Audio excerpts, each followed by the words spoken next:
Explain like I'm 5. Why do TVs not require graphics cards the same way that computers do? Let's use Baldur's Gate as an example.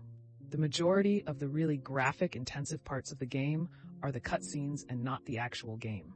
So why would it need a substantial GPU? Isn't it just playing back a pre-recorded video much like a TV would? Or am I thinking of this wrong? Thanks for all the responses. There is a ton of really cool information in here. Sure have learned a lot, even though the question now seems silly. Lol. To the people messaging me / commenting that I am stupid, you have really missed the entire point of this sub. Have a great day. Software like a video game tells the GPU, hey, draw this picture for me, which lets the GPU render whatever the image is. For a TV, the software or hardware takes a picture that has already been drawn and says, hey, hold this picture up for me, and the TV displays the image. Drawing the picture takes a lot longer than holding up to display. This is the best explain like I'm 5. Love when people actually follow the assignment. Video games have to render graphics on demand because you can't predict what the players are going to do or where they are going to go. While a TV just plays a recording, there is no rendering required. All you have to do is play what's in the signal. Images displayed were already rendered at the signal source. You're thinking of it wrong. Haven't played BG3, but I'm like 99.9% sure that it does not have pre-rendered cutscenes. Pre-rendered cutscenes mean everything has to be the same every time and take up an absolute ton of storage space, while rendering an engine gives you way more flexibility and isn't jarring by being different quality. Although these days, they often do up the graphics quality in cutscenes if they're close-ups, because if there's less on the screen, it can be higher quality. You're wildly underestimating how graphically intensive games are. TVs, particularly 4K TVs, do have to do a lot of intensive calculations to decode video. However, because it's a specific task that they do a lot, they have specific hardware in them to decode video, rather than large general-purpose graphics chips. That specific hardware is orders of magnitude faster than general-purpose chips at it, and that's why TVs can play 4K video smoothly, even with comparatively very small, low-power chips. Explain like I'm 5. Why is 100% juice like 10x cheap than fruit? My reasoning is, it should be more costly, as they are doing extra work juicing it. It's not scale Walmart can, but fruit at scale and sell cheap.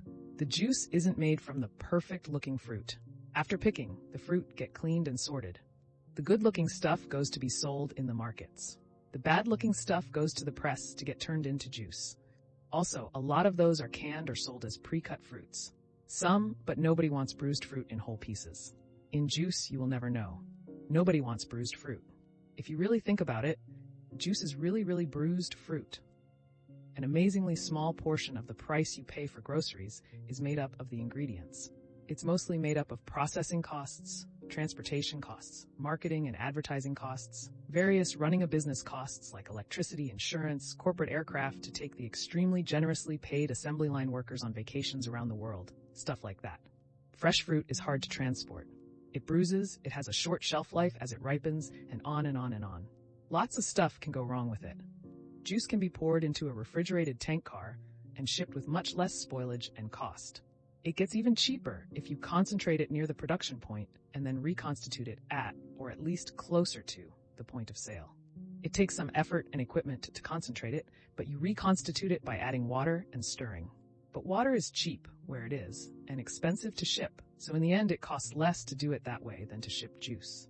Corporate aircraft to take the extremely generously paid assembly line workers on vacations around the world. I love how no one caught this. Explain like I'm 5. Why does the ocean recede prior to a tsunami? Where does the water go? Into the wave. Do an experiment. Go to your bed and pick up the middle of your blanket. What happens to the edges? They recede towards the wave you've made. One of the best, explain like I'm 5 answers in a long time. Follow up. And then make a fort with the blanket and hide under it. Also works for there is no cat. Plug your sink and fill it halfway with water. The amount of water doesn't change from now on. Then place your hand on the water surface and slowly move it up and down. You're creating waves? The edge of the sink represents the shoreline, and you'll see the water going up and down. Because the volume of water is constant, the level in the middle of the sink has to rise when it sinks at the shoreline. Now imagine you'd be able to do one big up and down movement with your hand, and the water would follow. This would represent an underwater earthquake. While all the water follows your hand upwards, the level on the shoreline has to drop significantly.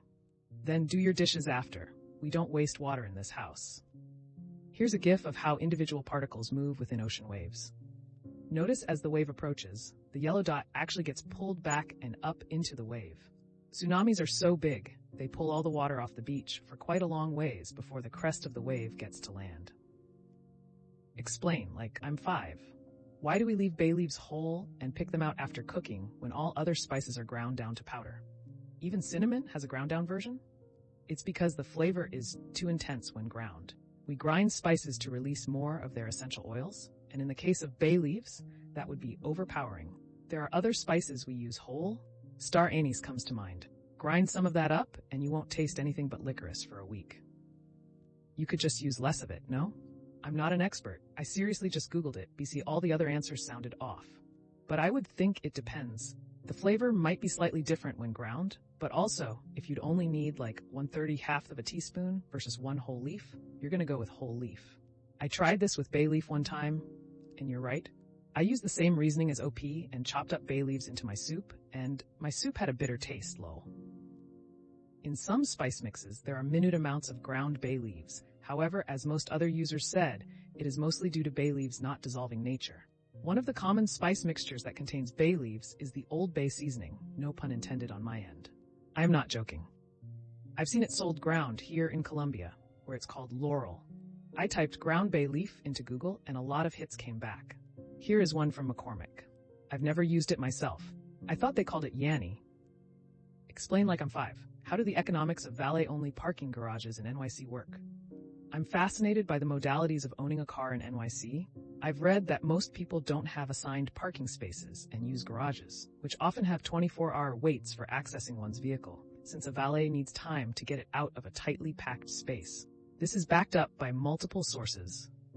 I'm figuring a hypothetical garage that let people self-park whenever they want would command a price premium for the convenience and save on the staffing costs of valets. How is it that such a garage doesn't come into existence and put the valet-only garages out of business? Jalopnik.com, owning a car in New York is absolutely worth it.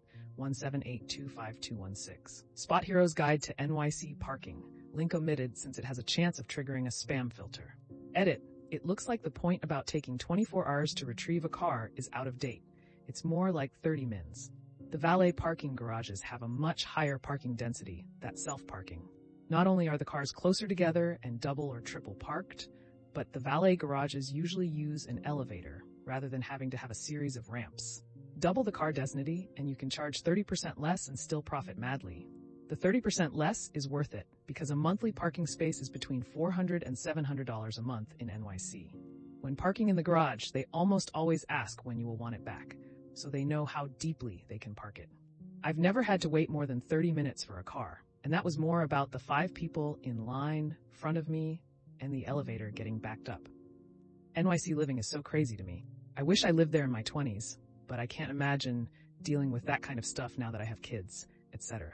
A boss of mine once said, New York is fun if you're rich or you think it's fun being poor. And I think that's true still. If you've got money, there are few places better. You've got the world at your fingertips, and you've access to all of it. Or you're, as you said, in your 20s and have the world around you and think it's still fun clawing for what parts you can get. Outside of that, it can be pretty miserable. 24-hour wait to get your car. I call them 30 minutes in advance, and they have it by the exit, warmed up and ready to go. And if you ever watch them get it, it's crazy. It's like some IRL version of Car Tetris, and it's insane to watch. Yep, last time I was there, we got stupid, cheap parking right off Broadway through Spot Arrow. The entrance to the garage was pretty small and had 2 elevators for the cars. For some reason, they were moving a car that they must not have the keys for. They jacked that SUV up with one of those long-handle one-push jacks and put heavy-duty carts under each of the wheels. They could push that thing up around with one hand in any direction. Whole operation took like 30 seconds. I was impressed. Land in NYC is extremely expensive. A self-serve garage would require valuable garage space to be left clear for routes to drive in and out of every single spot. A valet garage can carry double, triple parked, which allows more of the floor space to be used for parking and less for unobstructed paths. A self-serve garage would have to charge a parking fee 1.5x higher than a valet garage in order to be able to exist. They're definitely not going to put everyone out of business by charging so much more. Well, that's another episode of Explain Like I'm 5 in the books. I really appreciate all of you who made it this far into the video. Of course, if you enjoyed this video, it would really help the channel out a lot if you gave the video a thumbs up, subscribe, or leave a comment down below. I hope that you enjoyed it, and I'll see you next time.